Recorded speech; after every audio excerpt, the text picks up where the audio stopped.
Okay, so hello everyone. Welcome again to the BEwell Hub series. We're talking about business and mental well-being, helping us to perform better in life, but also perform better at work. Today we have the topic of mastering the art of agility, thriving in business, life, and relationships. Because as we know, the world is constantly changing, and the ability to embrace the change, adapt, and navigate the changes, will make us more resilient, and that's what we need to be. So today we have a special guest speaker is Sinn. Sandy is not only a founder and positive psychology practitioner, but also a living works ASIST trainer with over 3 years of experience in delivering mental well-being workshops in schools and workplaces. So Sandy will share insights on a topic that resonates with us all: agility in business, life, friendship, and parenting. The main points of today's webinar is going to be embracing uncertainty, fostering adaptability, and developing a growth mindset to overcome obstacles and seize opportunities. So her expertise, passion, and dedication to empowering others are sure to leave a lasting impact on all of us. So let's give a warm welcome to Sandy. Sandy, nice to have you on the BEwell Hub series, and let's talk a little bit about agility. Yes, thank you so much, Gary. First of all, I want to thank you for inviting me to this very special and very dynamic space where BEwell had created, where coaches, entrepreneur, and growth-oriented individuals get together to have a conversation to support one another in our professions of helping others. So I'm calling in from Saigon in Vietnam. We are 11 p.m. right now, and I love to have a very interactive chat with everybody.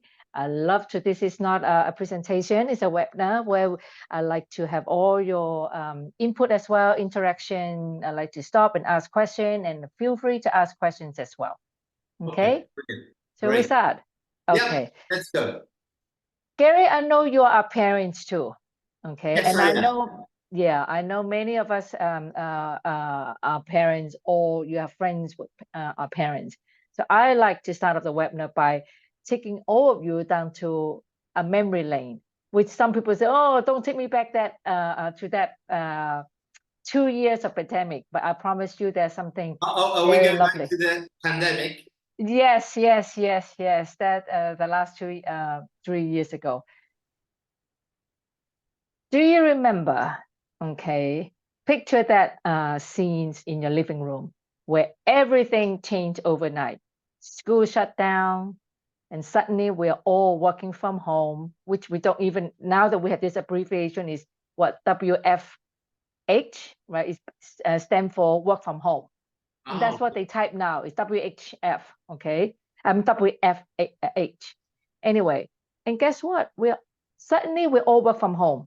We're not just working, we're also taking on the role of full-time caregiver, being the educator for our kids. Talk about major juggling act.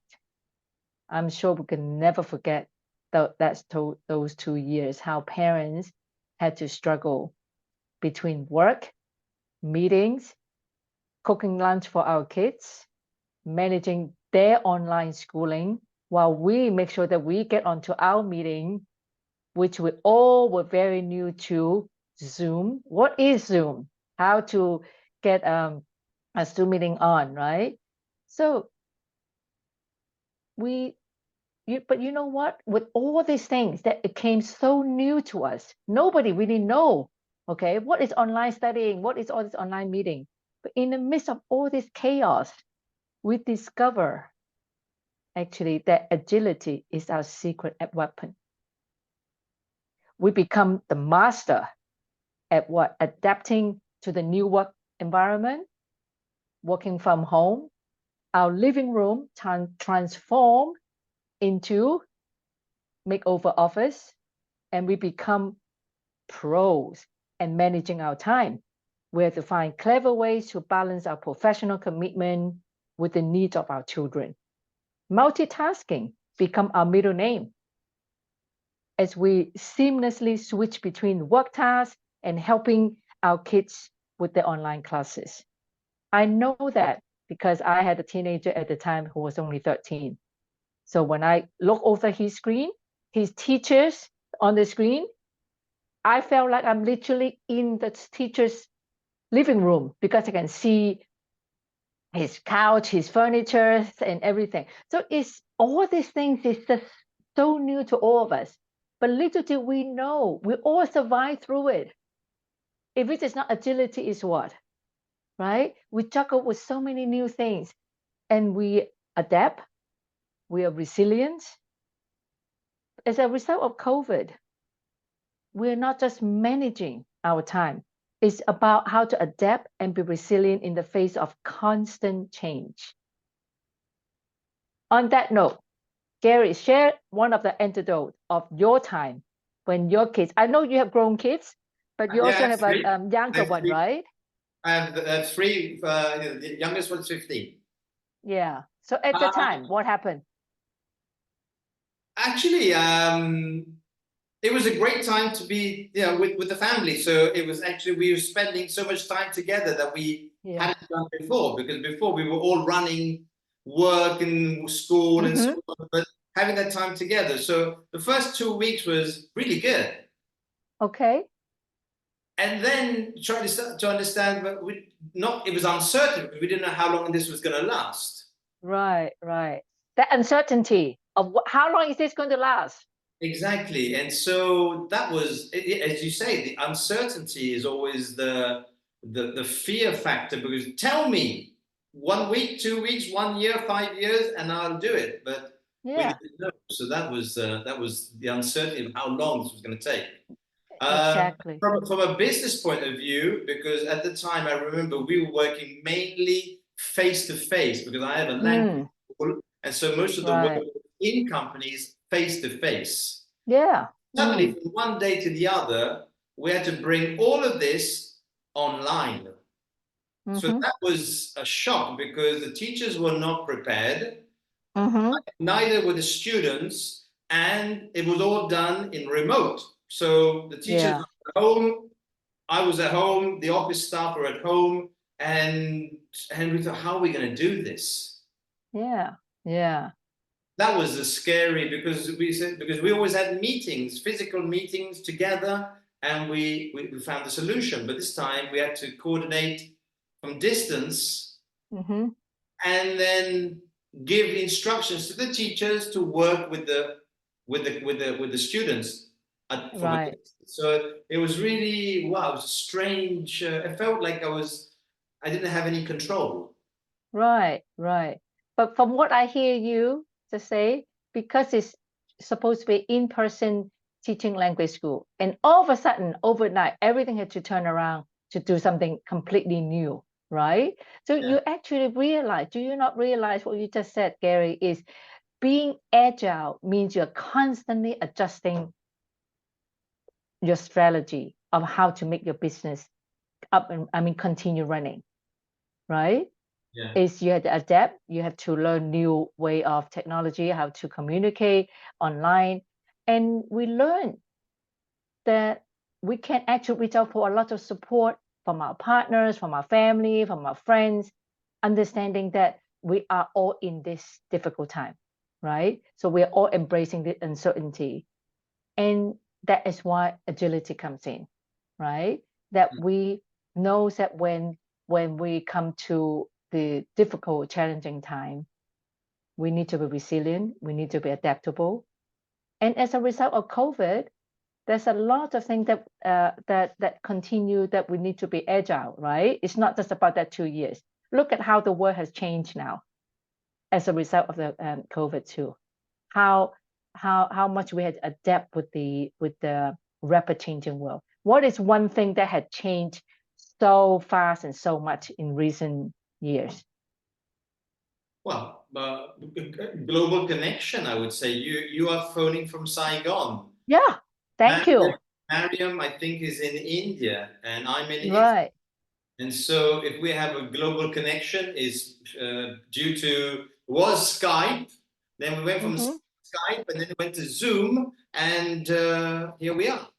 Yeah, so it's technology, right? At the end of the day, it's the fast growing technology. We don't even know what is next with it. I don't even want to get into the AI world. I'm not expert yet, okay? Or anybody for that matter right now. So I'm saying that is how are we, I mean, the question that we really need to ask ourselves is how can we cultivate the agility necessary to navigate this uncharted water and emerge stronger than before? Right, that's a question that I'd like to throw out to everybody. Miriam, if you'd like to contribute as well, I'd love to hear how other people think about how do we cultivate this agility that we need, right, for this rapid changing world to meet with all this uncertainty. Yeah. Well, definitely with all this uncertainty, when we talk about fake news, we don't even know what's happening with the news today because I don't know what to believe. I really don't. So there's a need for some critical thinking. There's a little bit of discernment as well, and a little bit of, you know,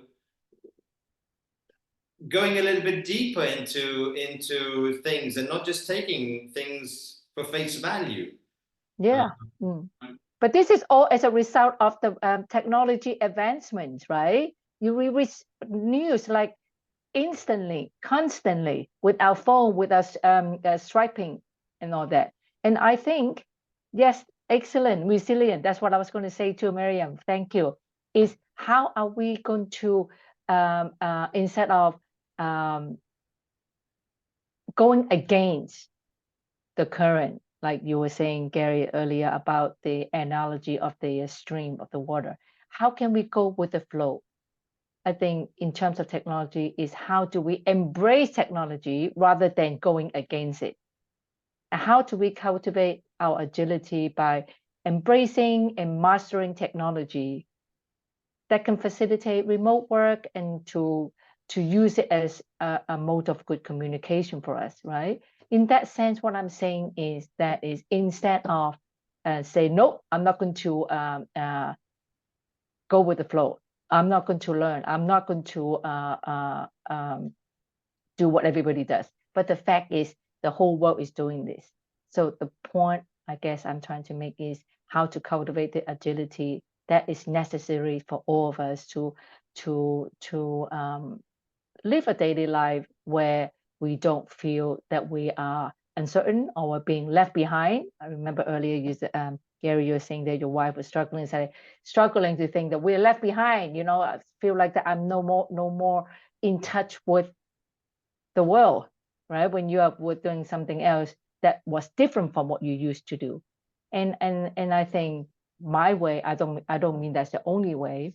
My way of thinking is instead of fight against it, cultivate a way to learn that we can all embrace this together, right? When we later talk about parenting, it's the same thing. Our way of parenting, being parents before, is very different from how we need to parent our kids, right? And it needs so much agility, like Marian say, how to be resilient and how to be adaptable. And both of this need our being educated. We need to be educated as well with all the social media, all this new Snapchat, whatever they call it, is how to embrace it and how to keep ourselves up to date with it, and how to continue this open dialogue, communication with the people that we work with, people in our family, people that are close to us, and to keep this communication go on. You know, I was just thinking about agility and adaptability, and how much are we willing to adapt, because there's so much that you can do. And I think it's a question to you, Sandy, is there a point where a person gets and says, no, I can't do anymore. This is it. Is there a way, like, I don't know, if the world is changing very fast. You just mentioned AI and probably AIG, I think it's called now. or artificial AGI or something, I don't know, and so Yeah. on. Do we continually run after the changes, adapting, being agile, or do we stop and say, oh, enough? True, very good questions. But in life, not everything is black or white. That's in the middle too, right? Let's look at the gray area. Yes, I like to use the example of a marathon runner. I run marathons, okay? I can say that I want to keep up with Gary because Gary is running very fast, very fast. I want to keep up with him. Or I run at my own pace, but I can still finish my run, right? The point is we're all in this race together, but we all can run at our own pace, but don't ever stop running. And that's what I'm trying to say. If we stop running, we will naturally be excluded, right? In the sense that, say, for example, I find AI is just so overwhelming. It is overwhelming. Every day there's a new AI GPT and then the AI something, right? You cannot keep up. So I ask myself, Sandy, is how much can you keep up? How much knowledge you want to learn? Okay, I would say just because Gary is learning this much, do I have to learn just as much? Or do I learn at my own pace? And what would benefit me right now in terms of AI, for example, right? So your question is saying, do we just give up or do we go as fast as possible? There is no fast rule. It's very much on.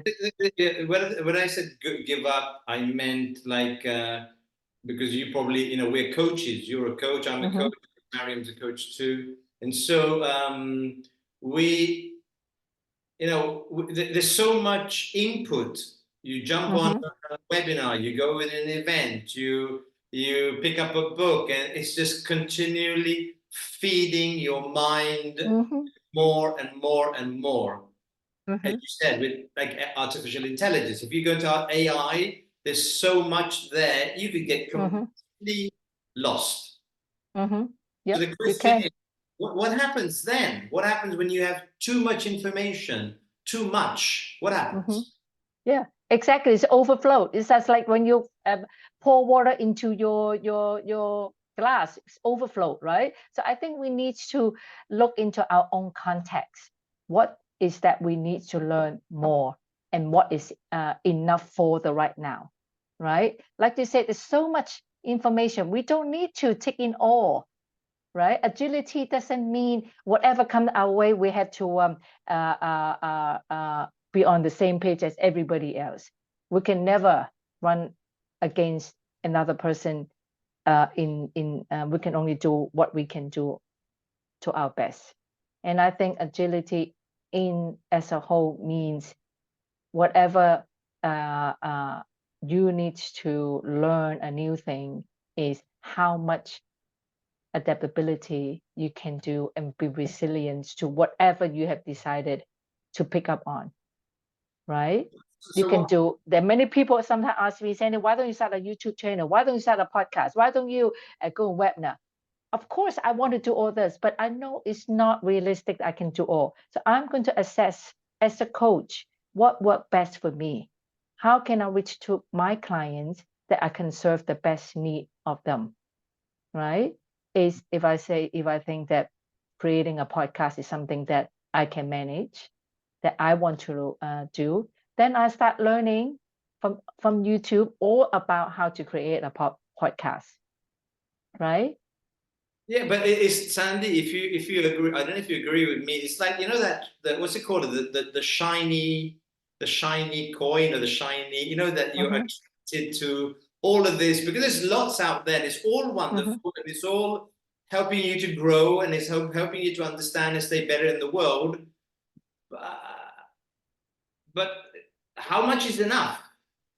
Exactly. That's what I said. That I think, Miriam, I saw your message. Yes, we are overflowing with knowledge, and we want to be able to be like when we were 2-3 years old, like a sponge. Whatever we take in, we sponge and everything. But we are not at that age anymore, right?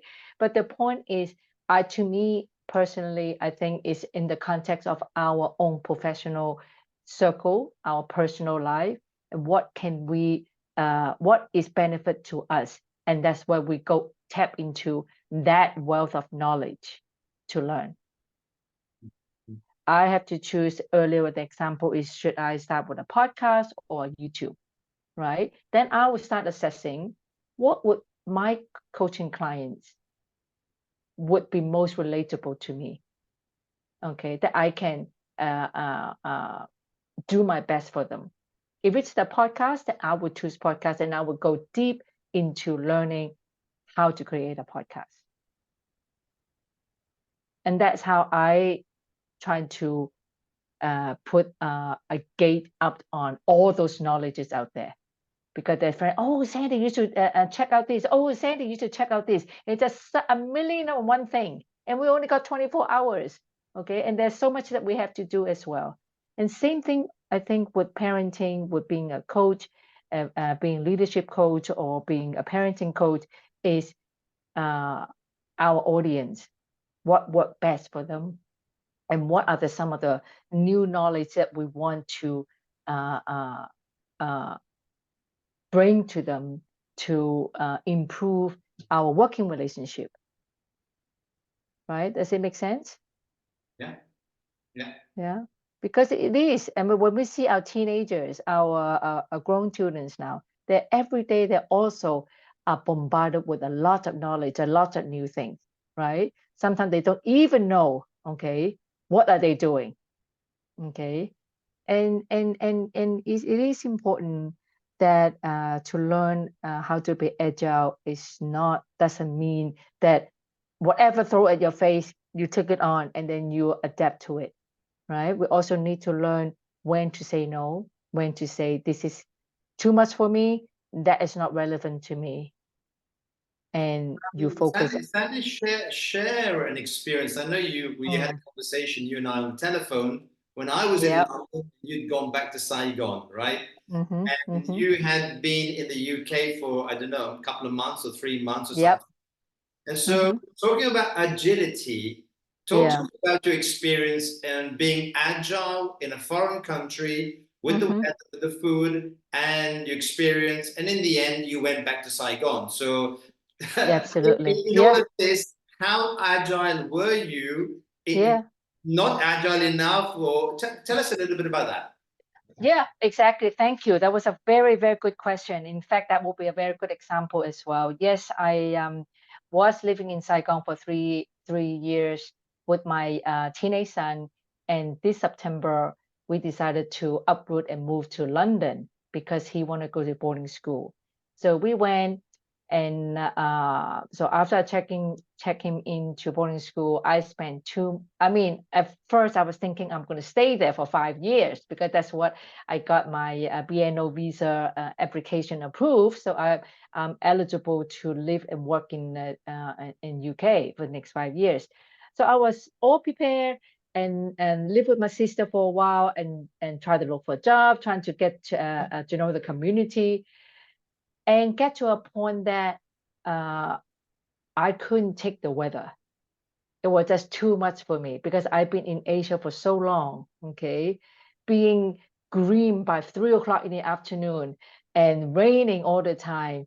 And it just really affecting my mood. In fact, I suffer a little bit of what they call the SAD, the seasonal depression, something, seasonal affective depression. Okay, I felt that I could not pick myself up in the morning. Okay, and I tried to learn new things. Actually, I tried to learn how to create podcasts. I tried to learn Spanish and try to go for a run. But all these things was taking a toll on me, and that's my point. Was what am I trying to do? I was very agile. I tried to go out as much as possible, go to the local library. I try to watch the news, happy news, and trying to do some meet up with others. But to a point, I said to myself, how is this affecting my own well-being? okay? And I'm very resilient. I'm very adaptable. For the past 30 years, I live in many different countries, Singapore, Hong Kong, China, and then Vietnam. And I said to myself is, I am not making it in London because I'm not happy there. I can't find myself there, you see. And I decided that I come back to Saigon and see whether that will be a difference. Is it about me not being agile enough? That's why I quit? Or what is it? So I came back for what this now is January. I came back for 2 months. I instantly felt much better. I didn't need to go and see a doctor. I didn't need to go and see any medicine. I'm as agile as ever. I've started my work again here, connected with the community, and learning new things, starting learning AI, how to create a new website. So I think, long story short, is I know I'm agile. I know I have the agility ability. It's about the purpose, like you were saying earlier, that there's so much information, so much knowledge. When do we call a stop? And I think it stop when, not stop, I mean, we need to ask, what is the purpose of me or you to learn all these things that is out there? How it's going to benefit you, how it's going to benefit your family, how it's going to benefit our professions. It's like raising our grown-up kids, okay, is very different from raising our the younger teenagers. So what is the skill that I need to learn as a parent of a grown-up kid? So you had a visa for 5 years, right? And it lasted 3 months or whatever. Yeah, yeah. And so how did you feel about it? You were trying to be agile, adapting to the weather and the food, I imagine, and the language and so on. But then you quit. So yep. no, It doesn't sound like a successful story of agility, does it? no, Right? No. But that's I'm just trying to reframe that story a No, little you're bit. right. Try and You're get absolutely something. right. I'm trying to extract some knowledge from Mariam and for me. So when we're trying to understand when is the moment to quit, because you said you had 5 years, but after 3 months you stopped. So but that the story hasn't is not over. But I got 5 years, and I also feel that agility is a work in progress. It's not something that you finish and you complete and then go on. Right? There are times that we won't be able to be agile, which is fine. Right? You find your agility in other things. Right? Just because I wasn't successful relocating to UK, okay, it doesn't mean I'm not agile in other areas. And I need to make a decision for my own life to say, what purpose am I serving for as a professional, as a person myself, is how can I apply my agility in elsewhere that would benefit myself, that would give me a better well-being, right? I got 5 years. I'm not writing it off. I might go back to England. I don't know. Okay. So maybe I need to build up more resilience, more adaptability. Maybe I should go to cold places, not just England, to other places to build up that resiliency of how to embrace wintertime. Right? But in the meantime, I feel that returning to Saigon is a pause, Pause, of me trying to force myself to live a life that I feel that I'm not able to make the best out of myself. And being back in Saigon, I felt that I'm back alive again, able to meet my clients and put my creativity cap back on, trying to create a lot more of the coaching courses. And I feel I'm very alive and agile. And who knows? Like I said, I might go back to talking there. about agility as in developing a growth mindset, Cindy. We're talking about agility. Did you feel that obviously when you were in the UK, you were out of your comfort zone, right? The weather, the language, the food, and so on. So when we talk about growth, and generally people grow when they are uncomfortable. You went back to Saigon where you went into your comfort zone. Comfort zone. So the question here, as a growth mindset, because we said agility means also having a growth mindset, because taking on the difficulties and the uncomfortable stuff to grow. Tell us a little bit about that. How, going back to Saigon. But before we go there, yeah, Miriam, I see your two questions, but I'm going to answer Gary first, and we go to your questions. Okay. Yeah, I see that to exercise my agility many ways. When I come back to Saigon, it doesn't mean it's a comfort life to me, actually. Okay, but it's just in terms of because I couldn't deal with the weather, right? And I know that that doesn't mean I'm not resilient. Doesn't mean I'm not adaptable, because that's my life at the time is more than just having to rough it out and really crack the weather.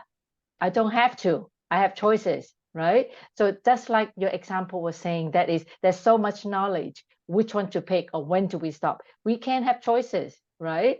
I'm practicing agility in a different way, okay? And come back to Saigon now, empty nested. Christmas was the first time this Christmas, the one that just gone, first time I spent it alone. All my kids are in London. Okay, I had to adapt. I have to have a growth mindset to tell myself that I need to start a new life for myself as an empty nested mother. Okay, to have a growth mindset to be happy for all my kids that they are grown, they have their own life. I should be happy for them, and so that take a lot of agility, take a lot of adapting a new life, knowing there is a purpose for myself as well. I might not be a full-time mom, a mom that they need to call on every minute. I don't need to pick them up from school anymore. I don't have to wake up at 6 o'clock to prepare. You remember those days, right? And Yeah. But at the same time, my growth mindset is, hey, it's time for me now. It's time for Sandy. Okay, I can really develop and chase after the dream that I wasn't able to when I have kids, right? And I think the growth mindset came because I came back to Saigon too. I feel that my kids also wanted me to see me happy. They knew I wasn't happy in London. Okay, they know that and they all have their job, they have their life. I mean, I feel it would be a burden for them if I stay there and try to rough it out and give them that emotional burden. And like I said, agility is in our everyday life. In fact, we practice agility all the time. How to really start a new life here for me is I need a lot of adapting. When I go to a restaurant and I see a family of 4, I start looking, oh God, I don't have my family with me. And so I need to switch to a growth mindset to think that this is a growth for me. It's a great opportunity for me to grow, right? And that brings to the question that Miriam had, is you were asking, how does being agile help to transition from a job to a business? And is it possible? It's such a great question, right? And I am doing some group coaching on life transition for women. And I'm one of them myself, right?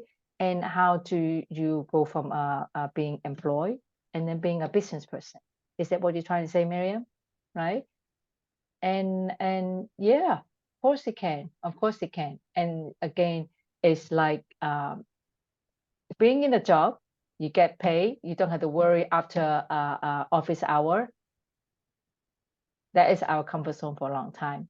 And then when you get to a business, meaning like being an entrepreneur, right? To start your own business, you have to have a lot of more responsibilities. You think not like an employee, you think like an owner. You have to do a lot of things that an employee don't have. And that requires a lot of agility. How are you going to adapt the new mindset? How are you going to adapt that the new environment that you're no longer an employee, but someone up there to be a leader, take on a lot more responsibility. And I think that definitely is possible, and is also getting out of our comfort zone and to stretch and to see how far you can go. And believe me, we all can. As a result of seeing COVID that 2 years, we all have to give ourselves a lot of credit of how agile we all are to juggle all this uncertainty overnight, learning all this new skill of not just technology, about working from home with the kids together. And yes, when I first came to Saigon 3 years ago, it was a big change for me too, because I was working in Hong Kong as an employee, and suddenly when I come to Saigon, I started my own practice. Okay, so there's no longer I was really worried about every end of the month. I don't have a paycheck anymore. Okay, what do I do? How am I going to survive? How am I going to look for a client? Yeah, so that really forced me out to look at where my strength lies and what I can do to stretch my my imagination, my curiosity. I actually, even though you look at me as a very extrovert, in fact, I'm quite an introvert. I actually don't really like to talk to people that much. But when you become a business owner yourself, entrepreneur in a new country, you really need to do a lot of networking. You have to put yourself out there. You have to do self promotions. I'm still not very good on LinkedIn. I don't really talk a lot about myself. And I'm still trying to put up my courage to have a podcast. So I think, Miriam, I don't know whether I'm answering you, but it is a transitions from being an employee to entrepreneur, but definitely I think is require a lot of agility to believe in ourselves that we have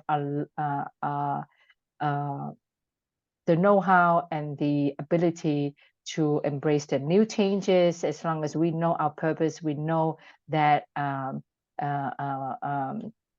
what we want to do is our passion, right?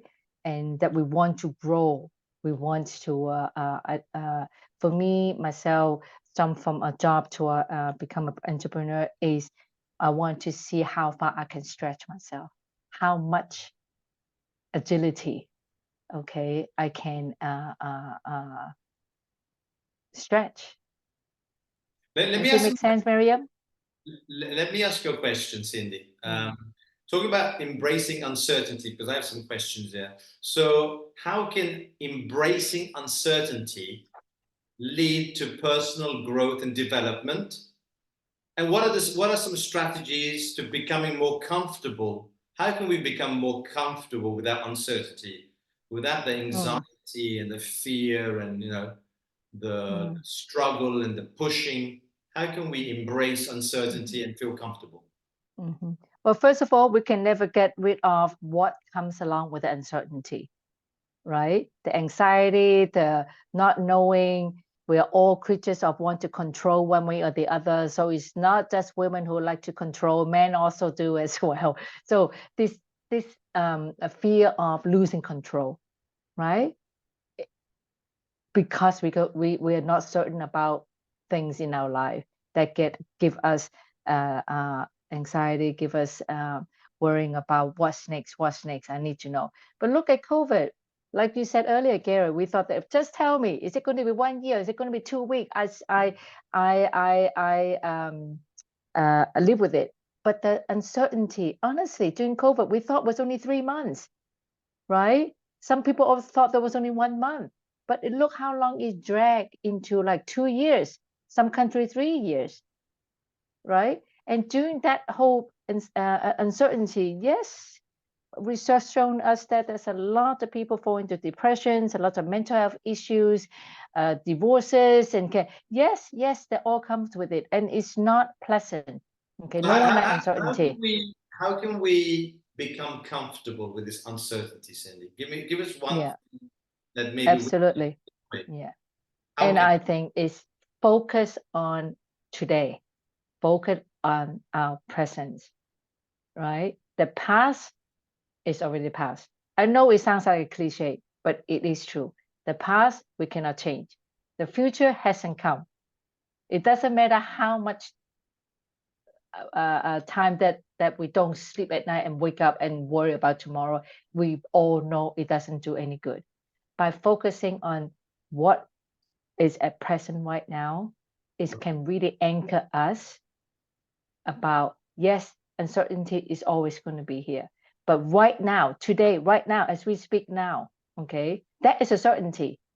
The certainty that you are still speaking, I'm healthy, we are all in this space right now, right? And that is a certainty, okay? So whenever we feel uncertainty, look for the certainty.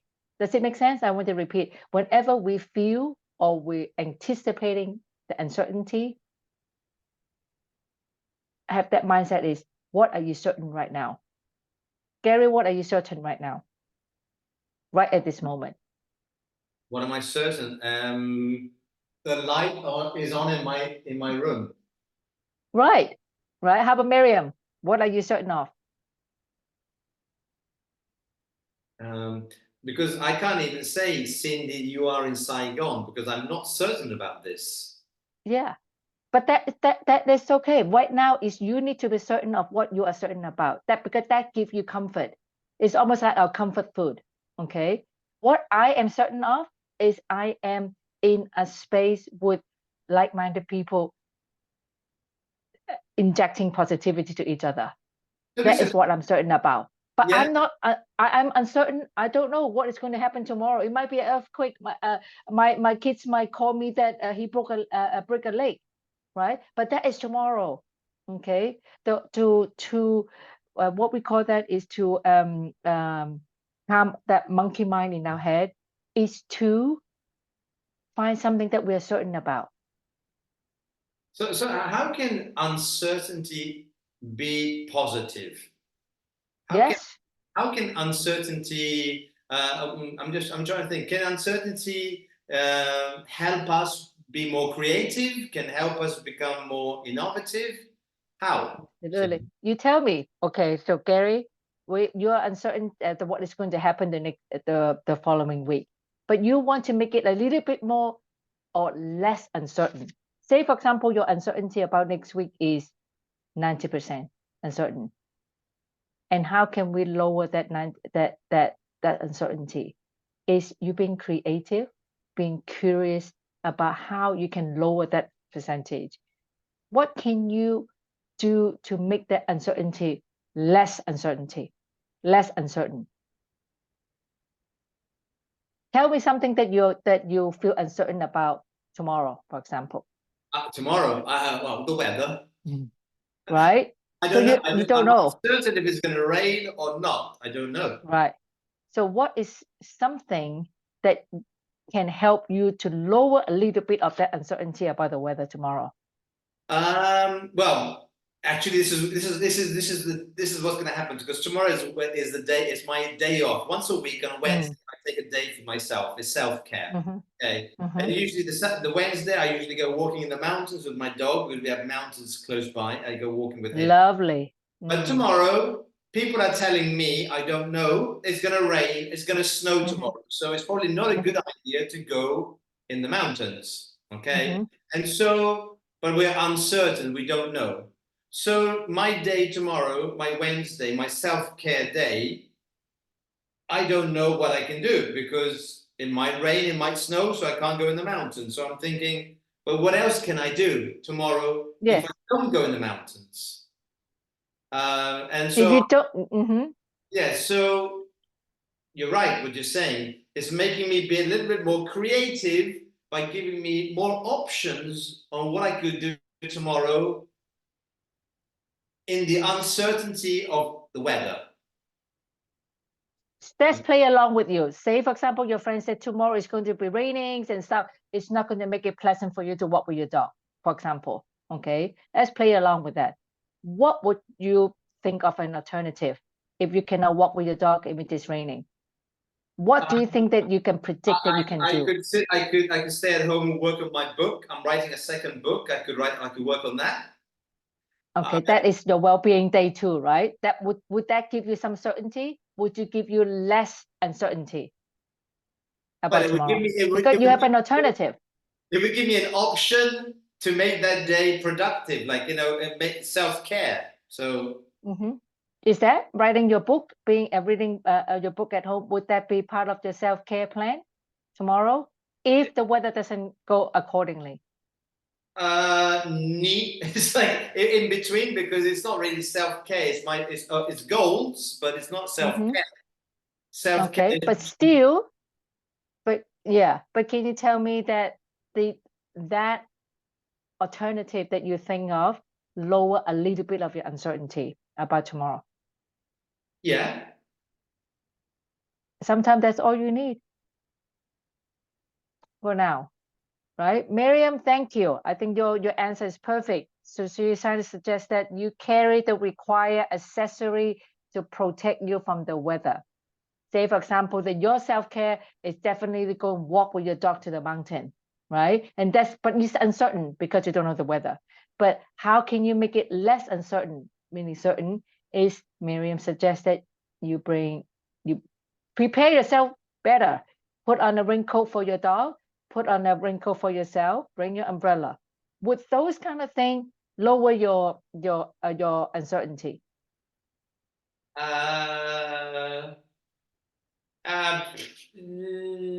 Yeah, it could be if I prepare myself mentally that it's gonna rain, I prepare for that. Yeah. Yeah. Yeah. But it's still not ideal. It is not ideal, right? No. Because you want perfect weather. You want it because you only got one day of the week. So you want it to be perfect weather. Yeah. Right? We all want everything to be perfect. But sometimes when we meet uncertainty, we have to embrace what we can embrace our creativity, our curiosity to make the best out of your day tomorrow, which is your day off, right? To make it less uncertain is to prepare just as much as you can, right? It turned out maybe, okay, say for example, you continue the whole day today being because of the uncertainty, create anxiety in you. You couldn't work, you cannot eat, you're worrying about you only got once a week, you only got that day. So you get very anxious, what does it do?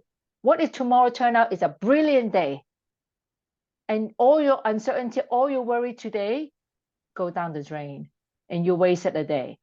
You probably need another 2 days to make up for the day that you were anxious about tomorrow. Okay. Let me ask you another question since we're coming to the end. So, what are the skills someone needs to be talking about adaptability, to foster? What kind of skills do we need to be adaptable, and what kind of traits, are good? What kind of traits of a person are good for being adaptable? You talk a lot about growth mindset.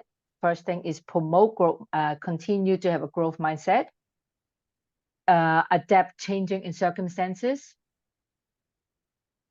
Yeah. And balancing your structure and flexibility. I think that's important is to balance your thinking, your daily life, and you celebrate small achievements, cultivate a sense of purpose. All these things. So if I'm a listener here, a person on the webinar who listens to this video, and if I want to do a course or I want to do some training to help myself become more adaptable, what kind of course would you say I should look into? What kind of area should I look into to help me become more agile, adaptable?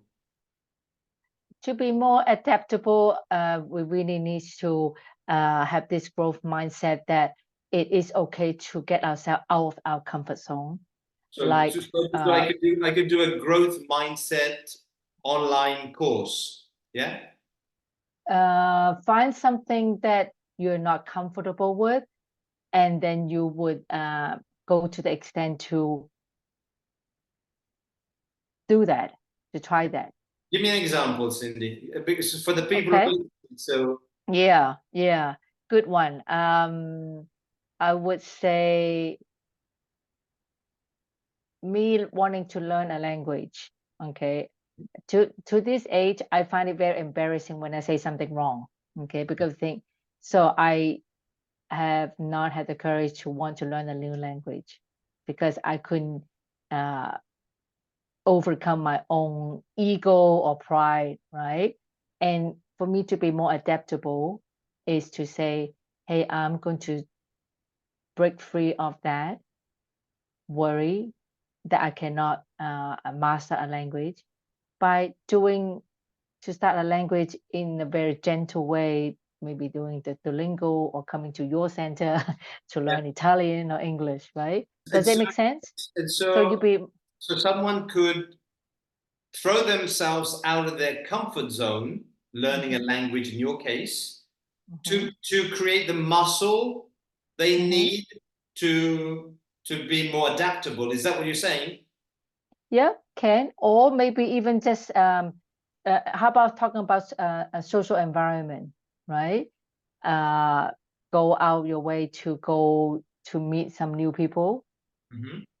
adapt a new environment Okay. to still be yourself, and that is not easy to do sometimes, To right? change your environment, learn Yeah. learn a new skill. Yeah. Mm-hmm. What about the traits? What kind of traits? What kind of personality trait? Is good. What kind of thing that we should be working on to try and become more stronger in adaptability? Mm. Well, agile is not it's not a trait per se. It's a skill that we can all learn, right? And agility consists of being adaptable and being resilient, right? So, say for example, earlier I said that I want to learn a new language. Okay, I'm going to throw myself out there and learn the language. I'm trying to adapt, but I need resilience also to say, if I say after a week, I'm not going to do it anymore because someone laughed at me, right? Then how I'm going to continue with my resilience to say that is, nope, my purpose is trying to break free to learn the language. I'm not going to give up that easily. And then build up that resilience to say, I'm going to try again. I can overcome someone laughing at me because I know my purpose is to be agile, to learn a language in 3 months or learn conversational uh, uh, uh, Italian in 3 months. Make sense? Yeah, yeah. So, And Mariam, has Mariam got a question for you before I go on to another one? yes, you're saying that reframe what is looking negative. If so, NLP might help. Yeah, true. Yeah. I think reframing what is looking negative is very good also for being adaptable, being resilient is to reframe what you think is negative into a positive. Can you give an example, Miriam? I think maybe Mariam's working. She's in the office or Ah, something. So, okay. Yeah, yeah. um, Does it make sense? yeah, yeah. I think. Let me ask you another question. So now we're going into the growth mindset. Okay, so what kind of strategies can we use in a growth mindset when we're trying to develop a growth mindset and we have a setback, we have failure, something goes wrong. So I'm trying to develop a growth mindset. I'm trying to develop it, and then something goes wrong. I'm trying to be positive. I'm trying to be open. I'm going to go and learn another language. I'm getting out of my comfort zone, etc., etc. In your case, you went to London, you had a setback. So how do you overcome that? Yeah, exactly. So instead of me saying that no more UK, I'm not going back anymore, I take this coming back to Saigon as like a break. I'm not closing my door returning to UK. Okay, I feel like that maybe I need to regroup. I need to better prepare before I go back to UK again. Honestly, from the bottom of my heart, I do want to go back because I know that's where my kids will be for a long time, right? So I felt that I need to come back, regroup, and then rebuild my agility to return, better prepare, like with the weather thing. Maybe I should buy more warmer clothes. I should maybe already have a job waiting for me, so I would not be just sitting at home, feeling the cold only. You know, I would have a purpose. I would go to work. I think it's all these things that can help us to not give up, and that's what resilience is, right? We fall down 7 times and get back up 8 times. And how do we do that? Is to believe that we have the ability to get through it because we have a purpose. And that's why I think having a purpose is very important of what we want to do. So when we fall, when we have a setback, like you said, Gary, just now, is how do we pick ourselves up to say, I'm going to try again. I'm going to try again. Yeah, but I mean, in your case, it was going to a foreign country. It could be, in my case, learning a foreign language, or it's understanding maybe already preparing ourselves before what could be the possible challenges that I could encounter in England, or learning a foreign language, or meeting a new person, and then preparing ourselves to manage those difficulties, because that's what it is, just managing them, because it doesn't mean that you're going to eliminate them. But as the weather comes, as you said before, you can maybe just wear warmer clothes. As you're looking for a job, but you don't have a job, perhaps you could even work for a charity in one of the voluntary organizations, you know. And so, yeah, so you knowing that in advance, maybe that helps you prepare. Yeah, exactly. You just make example of how to adapt, right? If you cannot find a job yet, why don't you work in a charity and you do this? So it's all this about being adaptable, right? And then if charities is not the thing either, what's next? And then we keep on having all this setback, but continue having the resilience, knowing that our purpose is to see if we can break free of the weather and live in London, right? Or living, learning a language, right? Well, when next time you're in London, well, I'm going to be in London too, so hopefully we'll get together and we can talk about the weather. I'll be in London. Yeah, exactly. So I really Cindy, want to educate myself to embrace the weather. definitely when we're there, as I said, the last time I was there, we had a BEwell get together, and I brought this group together. So we're going to do that again. I enjoy it. It's really good. This is what BEwell is all about. It's just about finding a safe space, talking about things that really interest us, trying to grow, trying to take something away from this hour spent together. And rather than sit in front of the TV or the computer, we actually had an interesting conversation. So, Sandy, thank you very much for your time. Mariam, thank you as well for being here. The video will be on YouTube, or it will be available if you want that, to share that with your contacts. I say I'm available for anything that I can share from this side. Next week's BEwell is going to be talking about radical resilience. Oh, lovely. As we're talking about resilience, this is a coach called Anisa Tiron, I think is her name, from South Africa. And so you're from Vietnam, India, from Mariam, Gary from Italy, and next week is going to have someone from South Africa, and she's going to come and talk to us about radical resilience. So if you're free on a Tuesday from 5 to 6 p.m. CET, Central European Time, jump on, and it'll be really good to continue the conversation. Absolutely. Thank you so much for having me. Thank you, Sandy. Have a good rest of the day. Bye-bye, Mariam. Thank you, Mariam. Bye. Have a good day. Bye. Bye-bye.